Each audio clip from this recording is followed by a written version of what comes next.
Welcome to Above Par. I'm your host, Kathy Hartwood. I show you how to take more of your talent to the golf course without practicing harder, taking more lessons, or buying new equipment. I show you how to end the frustration of underperforming so you can start playing to your potential. This is where you are going to learn how to think above par so you can play below par. Let's get to it. Hello, my golf friend. Welcome back to Think Above Par. It's the beginning of the year, and this is the time of year that everybody starts thinking about their New Year's resolutions. Maybe you've committed to some. I just want to say that I don't believe in New Year's resolutions. I stopped doing them a while ago, basically because I felt like crap when I did follow through on my resolution, and I ended up beating myself up. And I did this over and over again. And most of the time, I made my resolutions at a New Year's Eve party. And someone's like, all right, what are your resolutions for this year? And I pulled something out of a hat to do or try, but I really didn't have a strong reason why to do it. And I never followed through. And so I didn't like how I felt when I quit on my resolutions. I hated that shame and the way that I beat myself up, and I felt like a failure. And the truth is that up to 90 to 99% of New Year's resolutions fail. And I think once I found these statistics out, I was like, more reason on why not to set one. Only 6% of people who set a resolution make it to June. That's unbelievable. And 80% are gone by the second Friday in January, aka Quitter's Day. So we're coming up on that in about 10 days by the time I release this podcast. So if you've made a resolution, I'm not discouraging anyone from having a goal. I'm not discouraging anybody for wanting to change, wanting to grow or create something different in your life. 100% not. I'm all about that. But why we decide that January 1 is the day that we start it and that we have to pick something and we haven't gone through the process of really discovering our whys and coming up with really a system to get it done. Most resolutions fail because they have no real plan. Right? Sometimes they're too big or they're too vague. They're not defined very well. And a lot of times they rely on willpower, which typically we have a limited supply of it. And when we run out, we run out. And a lot of times we do it by ourselves. We don't have a community. So we haven't set ourselves up for success. We just say, yeah, I'm going to go do this. I don't have a system in place. It wasn't really thought through. A couple glasses of champagne in, and I'm like deciding on my resolution.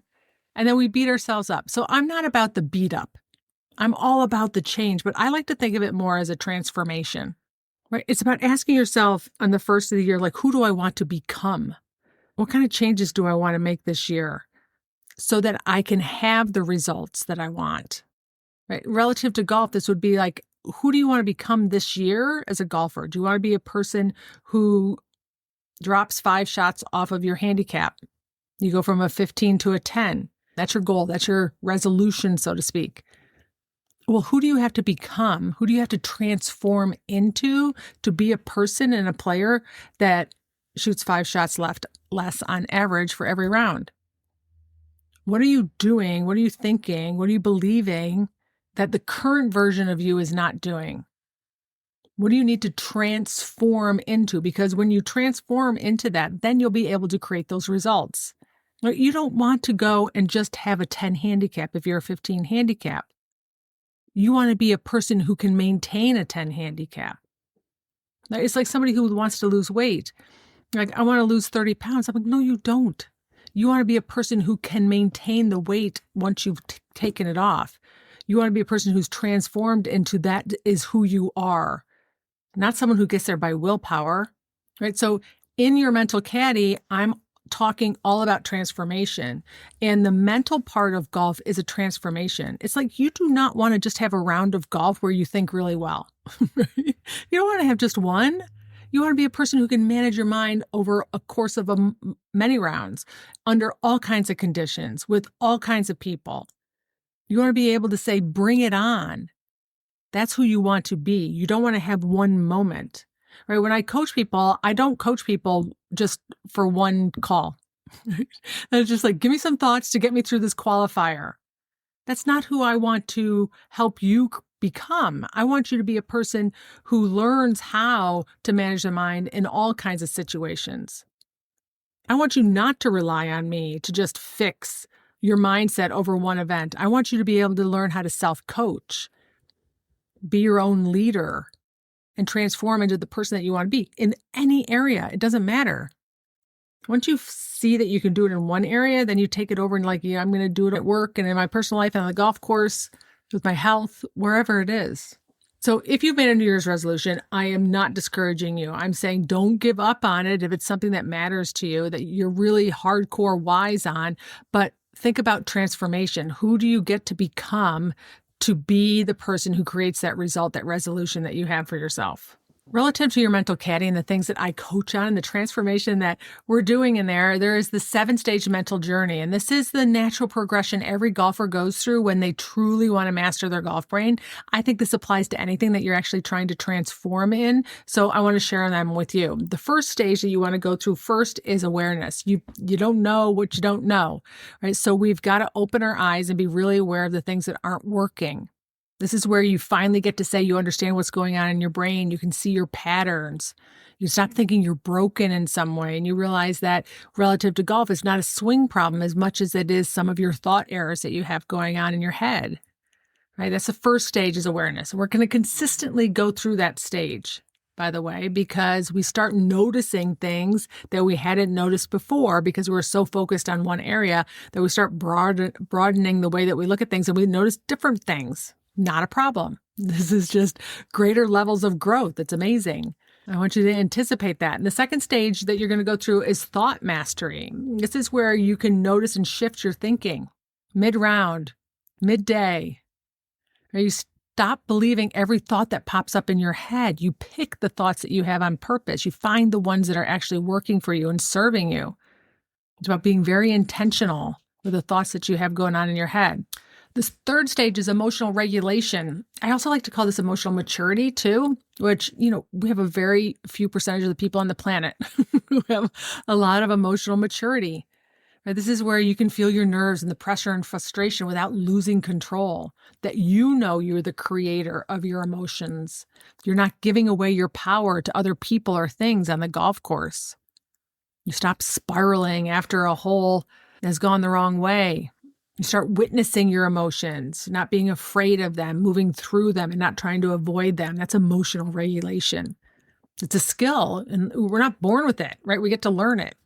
The fourth stage is confidence and self-trust. This is where you get to say, I trust myself again. I'm going to have my own back. Your confidence isn't tied to your outcomes, right? You keep promises to yourself. You're like your best CEO of yourself. Get very good at making decisions on and off the golf course and having your own back.